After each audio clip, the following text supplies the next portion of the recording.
Namo. In previous classes, we have been seeing अव्ययभाव प्रकरणम तत्र मुख्यम उदाहरणम आसीत् सूत्रम आसीत् अव्ययम विभक्ति समीप समृद्धि इति.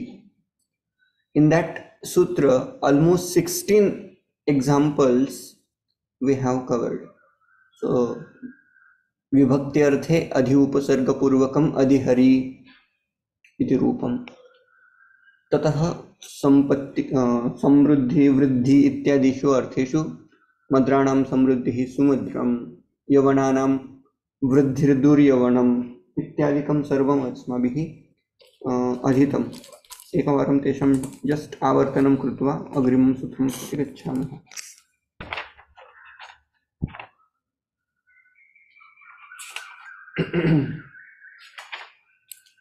मद्राणां समृद्धिः समृद्धि अर्थे सु इति अव्ययम् उपयुज्यते.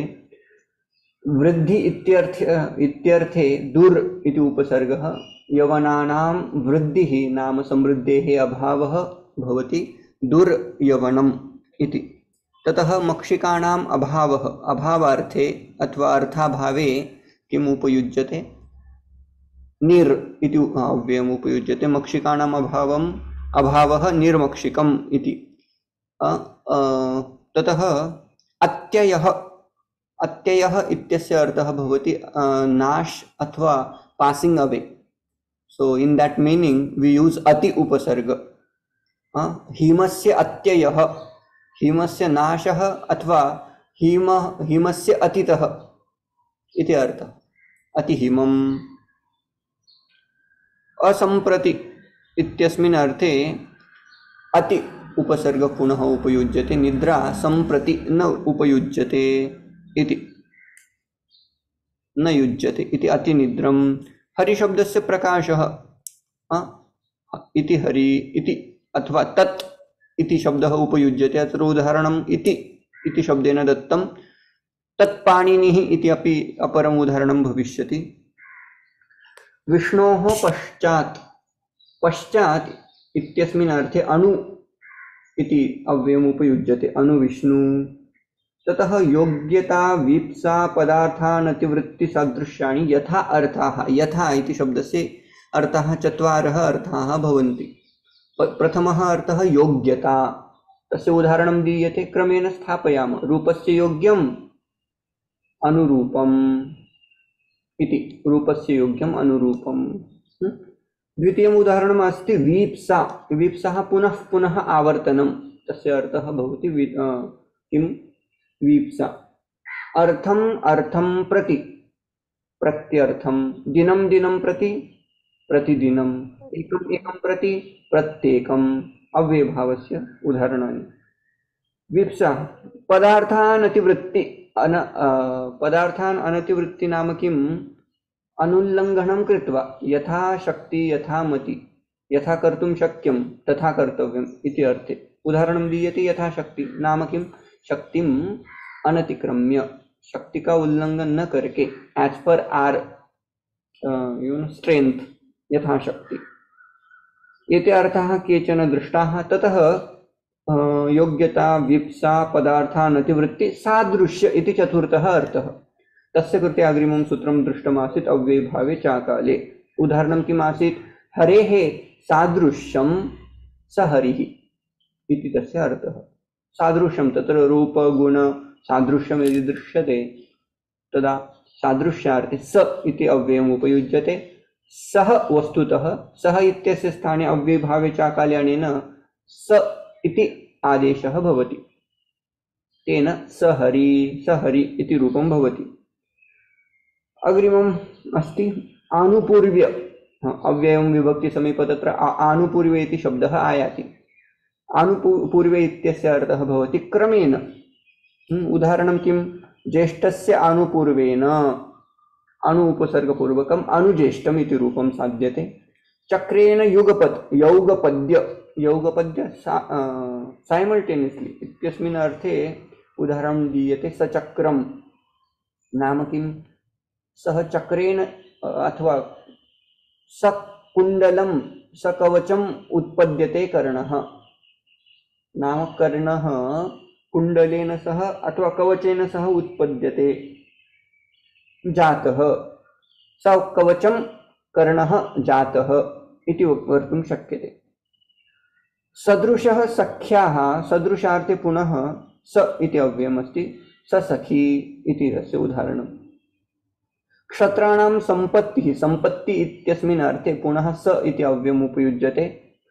उदाहरणं दीयते, क्षत्राणां नाम क्षत्रियाणां सम्पत्तिः सक्षत्रम् इति।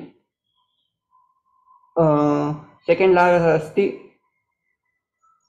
साकल्य, साकल्य अर्थे तृणम् अपि अपरित्यज्य, किमपि न त्यजति इत्यस्मिन् अर्थे साकल्यार्थे उदाहरणं प्रदीयते, स तृणम् अत्ति, तृणमपि न त्यजति इति। साग्नि, अत्र साकल्य अन्त, अन्तार्थे अथवा संपूर्णार्थे पर्यन्तार्थे उदाहरणं दीयते साग्नि। कियत् अधीते इति चेत् साग्निग्रन्थपर्यन्तम् अधीते, साग्नि अधीते इति अर्थः। अस्माभिः कियत् अधीतम्, अव्ययीभाव, स अव्ययीभावं साव्ययीभावम् अधीतम् इति वक्तुं शक्यते। अव्ययीभावप्रकरणपर्यन्तम् अधीतम्। गीतायाः कश्चन अध्यायः वक्तव्यश्चेत् सपञ्चदशम् अधीतम् इति। अस्तु, एतावता अस्माभिः कानिचन सूत्राणि दृष्टानि। अधुना अग्रे सरामः।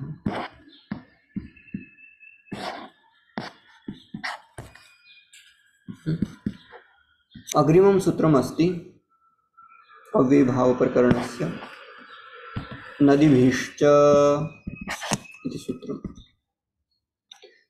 अर्थः अस्ति नदीभिः सह संख्या समस्यते। अस्माभिः पूर्वं यत् ज्ञातमासीत् संख्यापूर्वो द्विगु इति उच्यते, किन्तु सर्वत्र संख्यापूर्वम् अस्ति चेत् सर्वत्र द्विगु एव भवति इति न। कुत्रचित् अपवादात्मकसूत्राणि अपि भवन्ति, तत् मनसि निधाय इदं सूत्रम् अधुना स्मर्तव्यम्।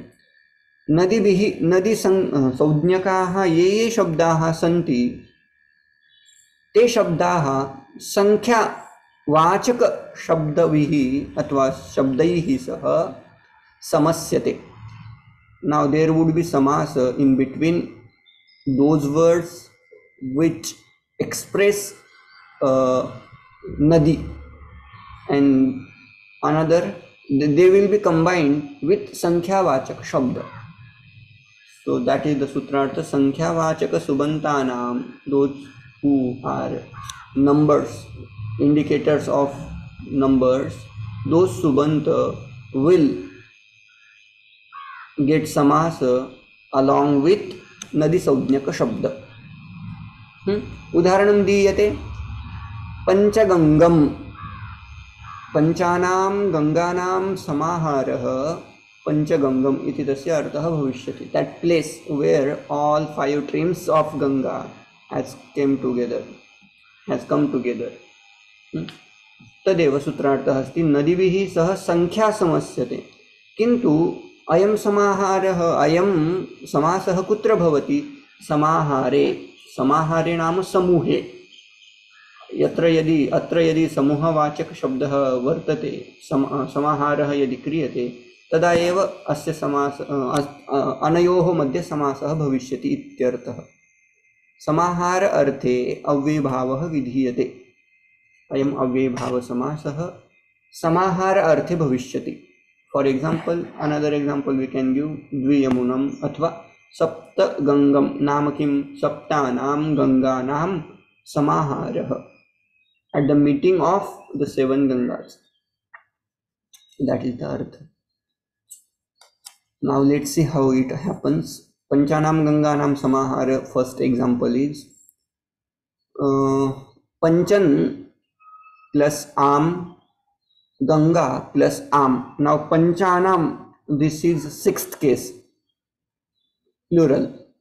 So we will put Am pratyaya, Panchan, main pratipadika is Panchan, plus Ganga plus Ganga, Ganganam iti shashti bahuvachanam iti kritva Ganga plus आम इति अयं समासः केन सूत्रेण भवति इति चेत् नदीभिश्च सूत्रम् अधीतमेव संख्यावाचक शब्दस्य नदीवाचक शब्देन सह समासः भवति।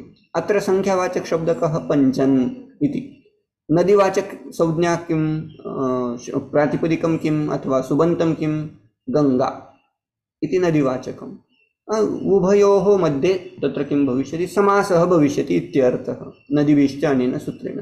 अस्तु अभूत्। अधुना इन् प्रीवियस् सूत्र नदीभिश्च in this meaning what is prathamanta padam? प्रथमा विभक्ति अंत पदम किम? नदी नदीभिः इति तृतीयान्तं खलु।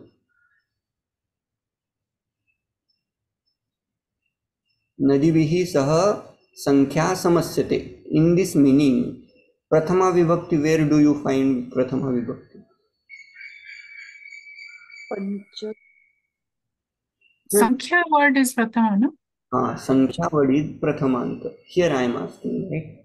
So नदीभिः सह संख्या समस्यते। नदीभिः तृतीया विभक्ति, सह इति अव्ययान्तं, संख्या इति प्रथमान्तं, समस्यते इति क्रियापदम.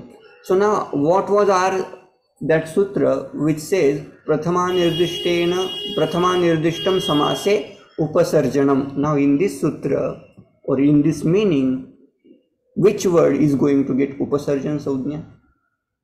Sankhya. Sankhya. So now let's see here. Sankhya-vachak shabda is going to get upasarjan saudhya. So here panchan plus am, ganga plus am, ityatra panchan shabda is going to get upasarjana saudhya. So whenever it gets upasarjan saudhya, phalam is purvanipadhanam. That would be put, first. So now again, actually there is no need to put like a first because it is already in first place only. So this is like parjanyavat vrishtihi bhavati khalu. So it happens everywhere. In the similar way we can even apply those sutras also. So now panchan plus am, ganga plus su, ganga plus am iti स्थितिः समानमेव. तत्र आम इति प्रत्ययानां षष्ठी विभक्त्यन्तानां प्रत्ययानां लोपः भवति. केन भवति? इस Panchajanya is the name or is the samas संख्यावाचक? न तत्र समासः नास्ति, तत्र समास नहीं, राइट? तद्धित मध्ये आगच्छति तत्. पंचजन्याद् भवः पांचजन्यः. अपत्यार्थे अथवा तत्र भवार्थे सः तद्धितः भवति, शब्दः भवति. पांच शंख से जो उत्पन्न हुआ है वो राक्षस का नाम हो जाता है शायद ना, या शंख का किसी का नाम है? उस के शंख का नाम है ना? शंख का नाम है जी. But it look like संख्यावाचक. That's why I said can we take it as a samas? हाँ, तद्धित में क्या हो जाता है, जैसे कि दशरथ का दाशरथी बन जाता है, वैसे पंच का पांच बन जाता है. तो वो तद्धित प्रकरण जब हम पढ़ेंगे तो उसकी भी आइडिया आ जाएगी. ठीक है.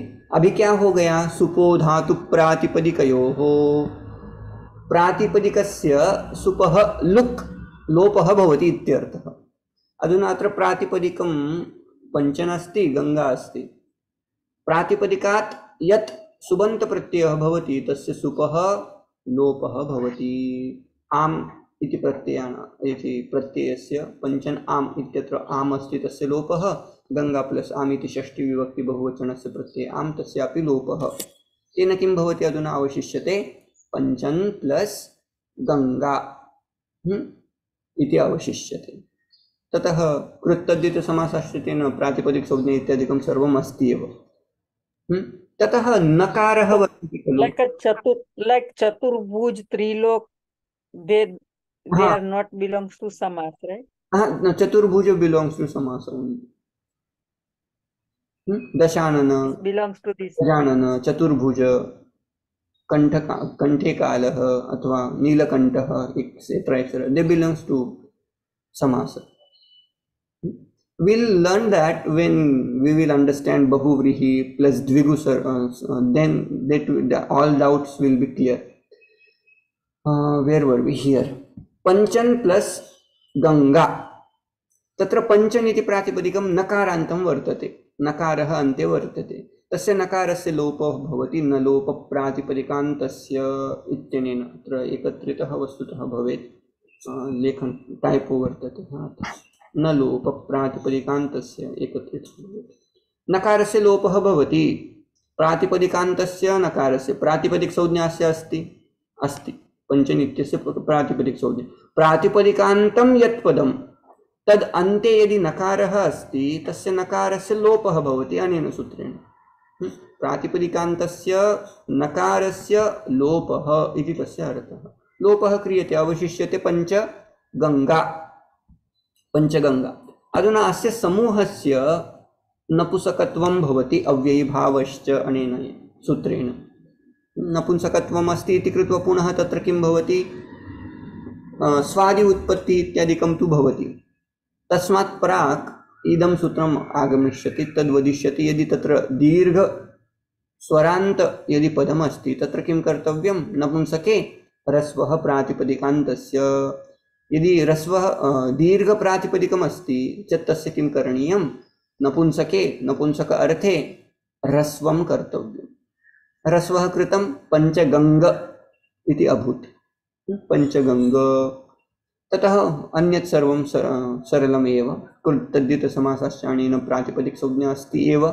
ततः स्वादि उत्पत्ति भवति, सुप्रत्यय आनीतः, पुनः अव्ययात् आप्सुपः इत्यनेन अधुना किं प्राप्नोति, तस्य सुप्रत्ययस्य लोपः प्राप्नोति। लोपे प्राप्ते किं करणीयं, नाव्ययीभावात् अतों तु पञ्चम्याः सर्वत्र पञ्चमीं विना अम् आदेशः कर्तव्यः। पञ्चगङ्ग अम् इति स्थितिः। तत्र अमि पूर्वम् इति सूत्रेण किं कुर्मः, पूर्वरूपं कुर्मः।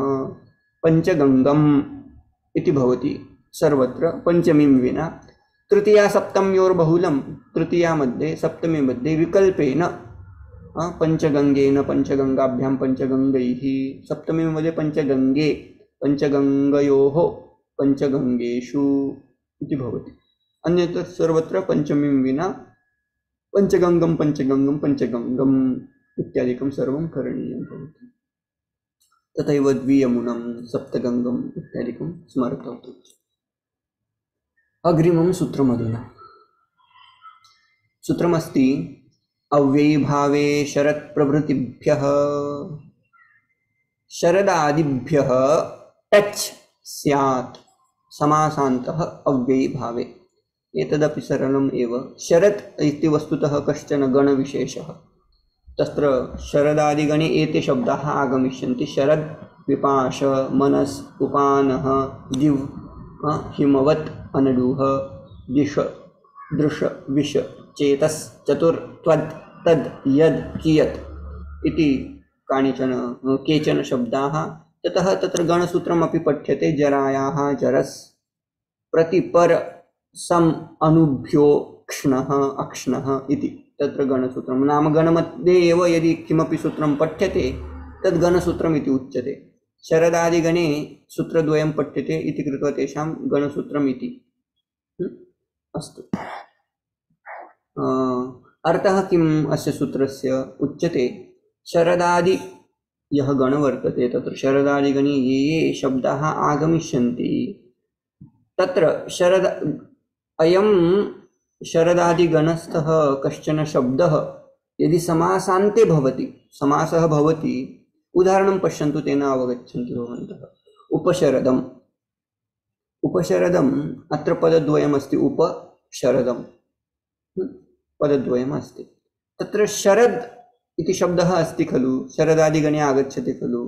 सः यदि समासान्तः भवति, समासस्य अन्तिमभागे वर्तते, तदा समासान्तश्चेत् तद्धितसंज्ञकः टच् प्रत्ययः तत्र भवति। नाम अयं टच् प्रत्ययः तद्धितार्थकः भवति। तस्य टच् प्रत्ययः भवति, एतं स्मरन्तु, तावदेव पर्याप्तम्। अत्र टच् प्रत्ययः भवति। सः टच प्रत्ययः समासस्य अंतिमः अवयवः करणीयः इत्यर्थः। नाम उपशरत ऐसा शब्द रहेगा, उसके अंत में टच प्रत्यय लगा देंगे। अभी प्रक्रिया कैसी होगी वो देखो, बाद में समझ में आ जाएगा सब। शरत प्लस ngस प्लस उप, शरदः समीपम, शरदः इति षष्ठी विभक्ति, षष्ठी विभक्तेः प्रत्ययः कः, ngस इति प्रत्ययः अस्ति। समीपार्थक किम् अव्ययम् उपयुज्यते अस्माभिः, उप। अस्य एकम् उदाहरणं पठितमासीत्, किम् आसीत्, कृष्णस्य समीपम् उपकृष्णम् इति पठितमासीत् खलु।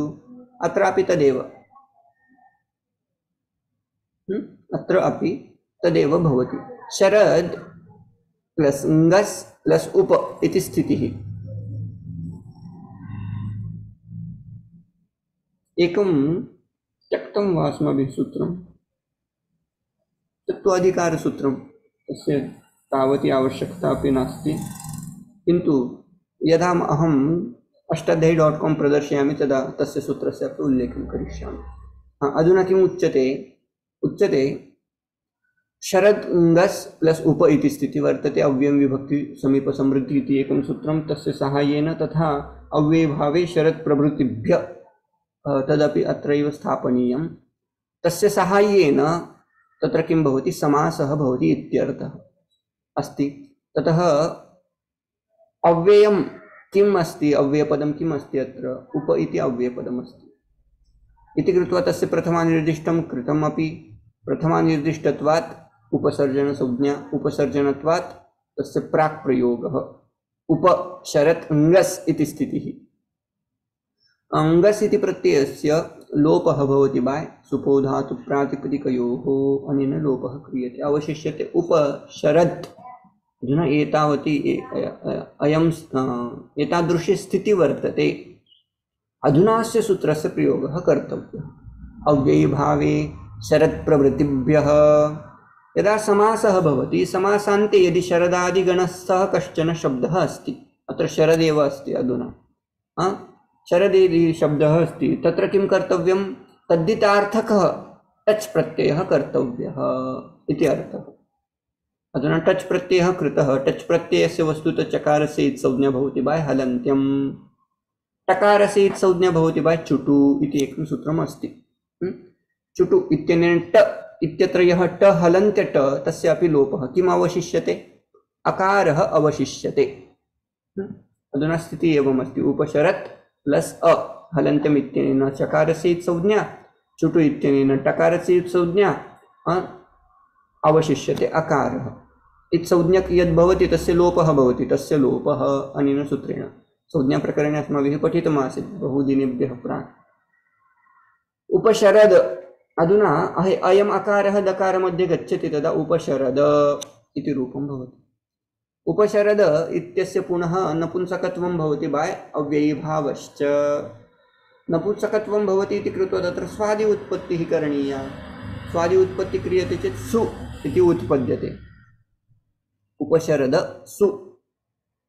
अधुना स्वादि उत्पत्ति कृता उपशरद इति अकारान्तः शब्दः अस्ति, तत्र अव्ययात् आप सुपः इत्यनेन सुबन्त प्रत्ययानां लोपे प्राप्ते सति सूत्रम् आगच्छति, नाव्ययीभावात् अतोऽन्त्व पञ्चम्याः। सर्वत्र अमादेशकरणार्थम् इदं सूत्रम् अस्ति पञ्चमी चेत् अमादेशः क्रियते। अधुना उपशरद प्लस अमि पूर्वम् इत्यनेन पूर्वरूपम् उपशरदम् इति भवति। उपशरदम्, शरदस्य, शरदः समीपम, मतलब क्या, शरद ऋतु के पास, ऐसा ही अर्थ है। जैसे कृष्ण के पास, वैसे ही यहाँ भी वही है। तो यहाँ डिफरेंस क्या आपने नोटिस किया, यहाँ यद्यपि वो हलंत शब्द है, शरद ऐसा हलंत शब्द है, मनस ऐसा हलंत शब्द होगा, तो भी वहाँ क्या लग जाएगा, अ लग जाएगा, टच प्रत्यय आ जाएगा, टच प्रत्यय से अ अंत में आ जाएगा, उतना ही। उपशरदम मतलब शरद ऋतु के पास वाला ऋतु। हाँ हाँ, शरद ऋतु के पास वाला जो भी एक्टिविटी हो या ऋतु हो या और भी कुछ हो, दिवस हो, शरद ऋतु के पास वाली पौर्णिमा वगैरह तो कोई दिन हो, कोई मास हो, उसके लिए, सबके लिए ये वाला यूज करेंगे। शरद ऋतु के पास जो जो कुछ आता है उसके लिए, ठीक है। वैसे ही विपाश, विपाश इति नदी विशेषम इदम नाम, विपाशम विपाशम प्रति, व्यास नदी के सन्मुख, ऐसा वो अर्थ करते हैं।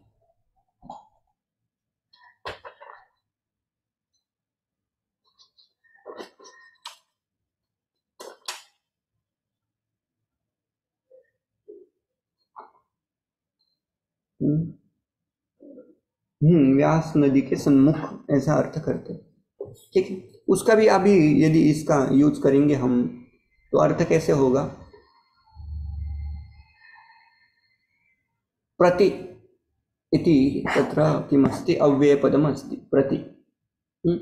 विपाशं विपाशं प्रति इति विप्सार्थे एकं, विप्सार्थे किं दृष्टमासीत् अस्माभिः?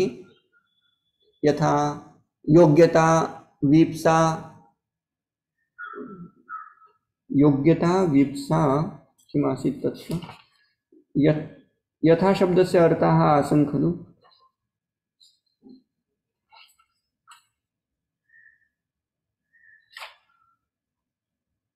योग्यता वीप्सा पदार्थानतिवृत्ति तथा सादृश्य, एते चत्वारः अर्थाः।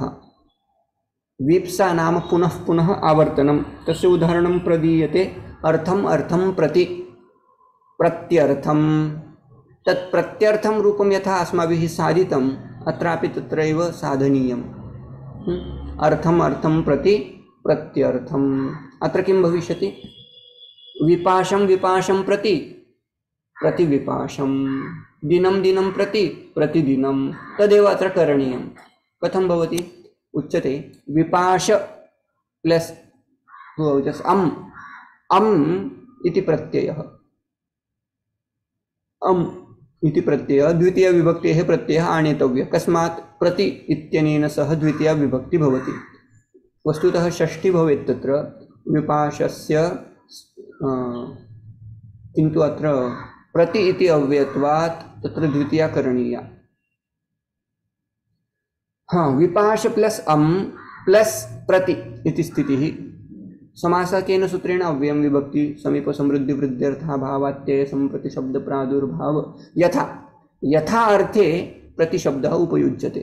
यथा इत्यस्य चत्वारः अर्थाः, चत्वारेषु अर्थेषु अपि वीप्सार्थे अधुना प्रति इति अव्ययम् उपयुज्यते।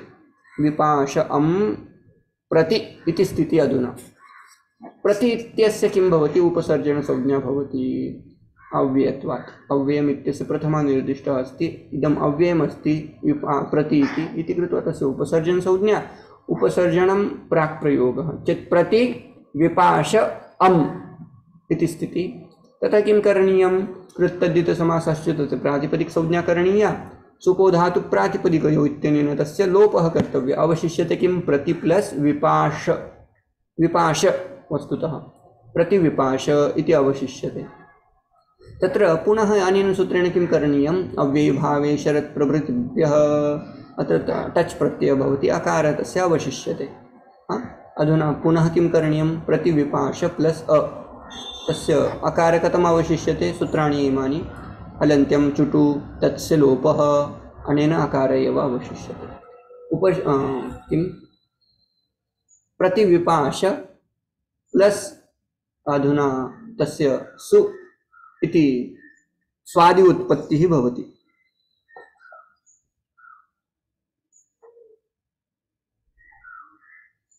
ततः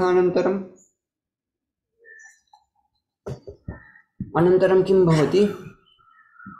स्वादि उत्पत्ति, अकारान्तः शब्दः अस्ति इति कृत्वा पुनः अव्ययभावात् आप्सुपः प्राप्नोति, किन्तु तस्य अपवादात्मकम् इदं सूत्रम् अव्ययभावात् ओं तु पञ्चम्याः। यदि अकारान्तः शब्दः अस्ति चेत् तत्र पञ्चमीं विना अन्यत्र सर्वत्र अमादेशः भवति। उपशरद् किम् आसीत्?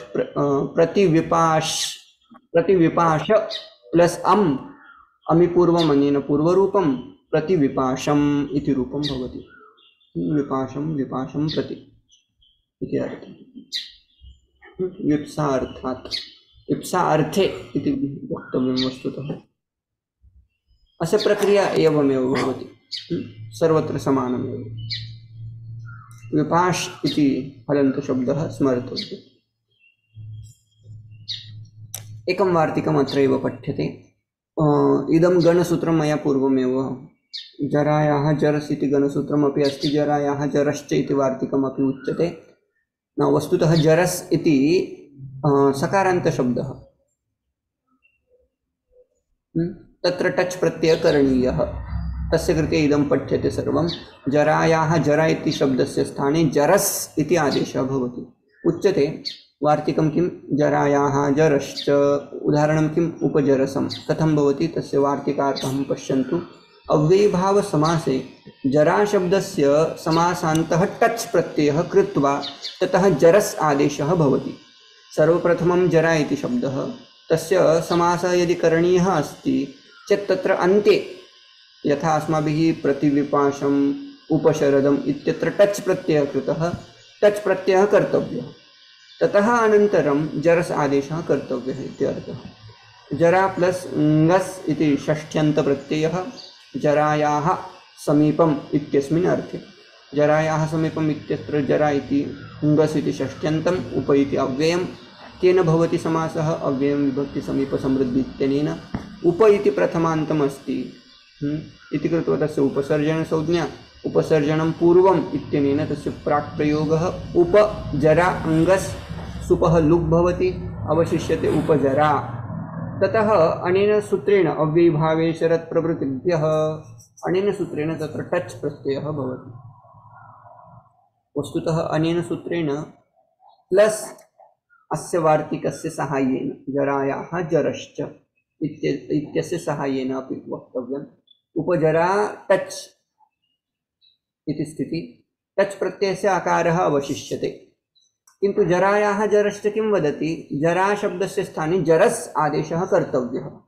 चेत् अनेन वार्तिकेन जरस् आदेशः कृतः। उपजरस् प्लस् टच् इति स्थिति, टच् इत्यस्य आकारः अवशिष्यते, सः अकारः सकारमध्ये गच्छति, उपजरस इति रूपं भवति। अव्ययीभावश्च अनेन नपुंसकत्वं, ततः स्वादि उत्पत्तिः, अव्ययात् आप्सुपः अनेन सुपः लुक् प्राप्नोति, किन्तु अकारन्तत्वात् नाव्ययीभावादतोन्तु पञ्चम्याः अनेन तत्र अम् इति भवति पञ्चमीं विना। यत् उपजरस अमि पूर्वम् अनेन पूर्वरूपम्, उपजरसम् इति रूपं भवति।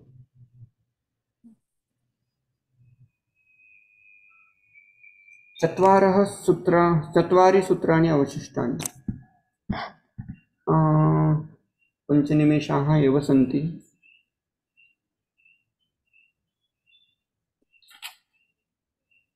साधयामः वा अद्यैव, न भविष्यन्ति किन्तु।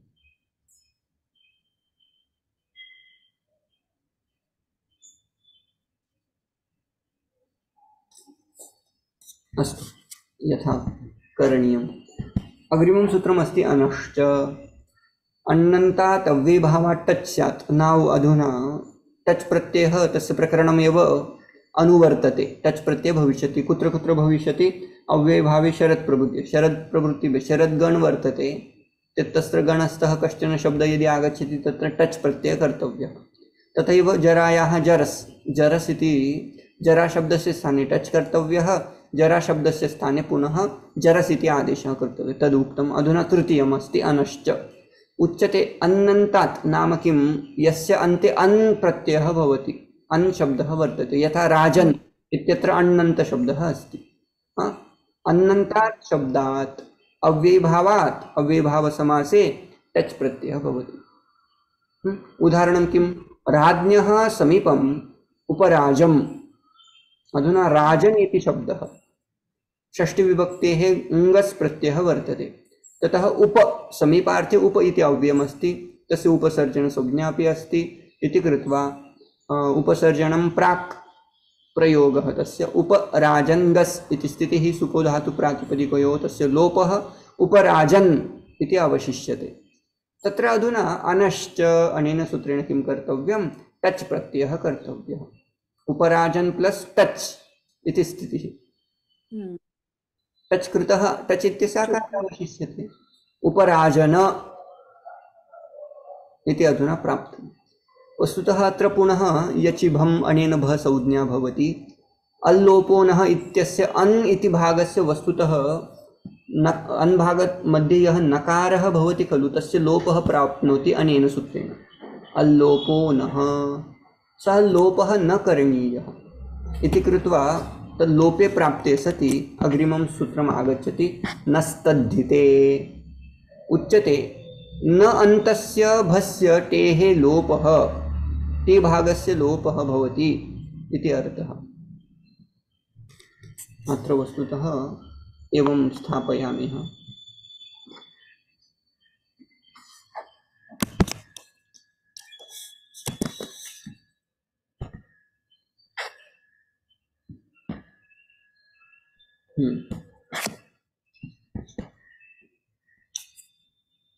उपराज तत्र टी भागः कः इति चेत् अन् इति टी भागः। यचिभम् अनेन तस्य भ संज्ञा भवति तद्धिते परे। ततः यः टी भागः वर्तते अथवा भ संज्ञक किमपि भवति तस्य अल्लोपो नः इत्यनेन सूत्रेण लोपः प्राप्नोति, अस्य लोपः प्राप्नोति यद् रेड् कृतं वर्तते तस्य। किन्तु तत् प्राप्ते सति अग्रिमं सूत्रं तस्य निरोधम् अथवा निषेधं करिष्यति। न अन्तस्य भस्य टेः लोपः स्यात्, टी भागस्य लोपः भवति इत्यर्थः।